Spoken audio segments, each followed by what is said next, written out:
इस्लाम जे दुश्मन लाइ तलवार अली आहे। इस्लाम जे दुश्मन लाइ तलवार अली आहे।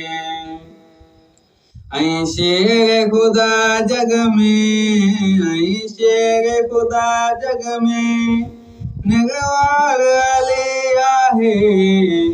इस्लाम जे दुश्मन लाइ तलवार अली आहे।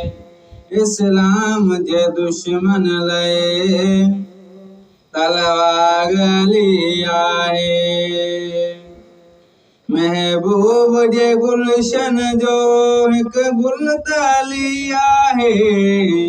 पोइ दीन जो छो न चवां बकार अली आहे। पोइ दीन जो छो न चवां बकार अली आहे।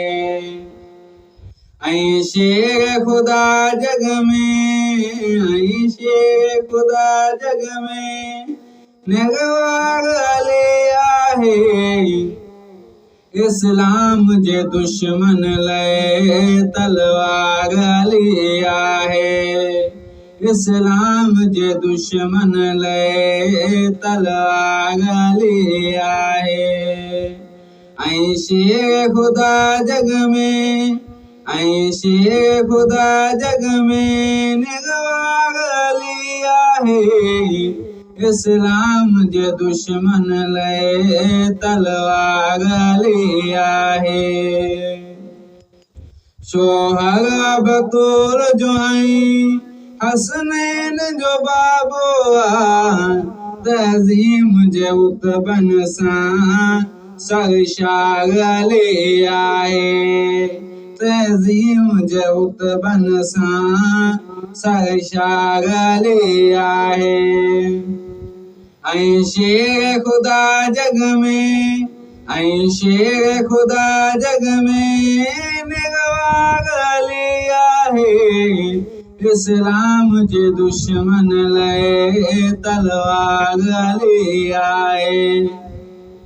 इस्लाम जे दुश्मन लाइ तलवार अली आहे। शादी थी अली जी हुई, कयो ख़र्च सॼो उस्मान।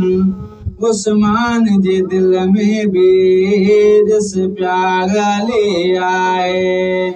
उस्मान जे दिल में बि ॾिस प्यार अली आहे।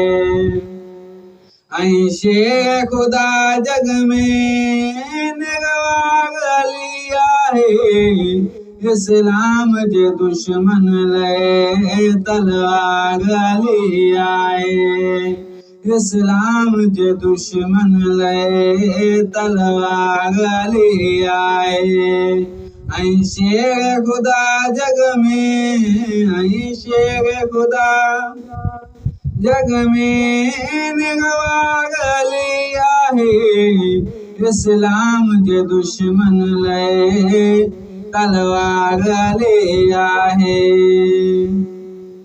खैबर फतेह जे कयो तकबीर जे नारे सां हक़ जी सुजात जो ललकार अली आहे।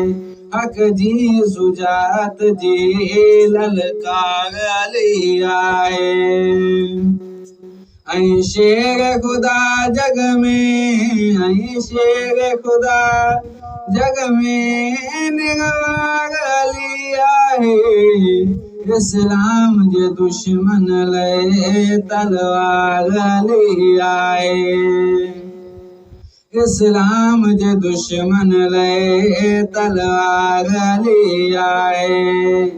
ऐं शेर खुदा जग में, ऐं शेर खुदा जग में निगवार अली आहे।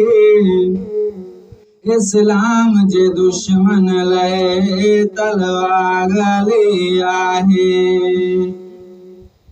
आमद अली जी लिखी कुल हफ़ीज़दा मुर्शद अली मुंहिंजो सिख सागली आहे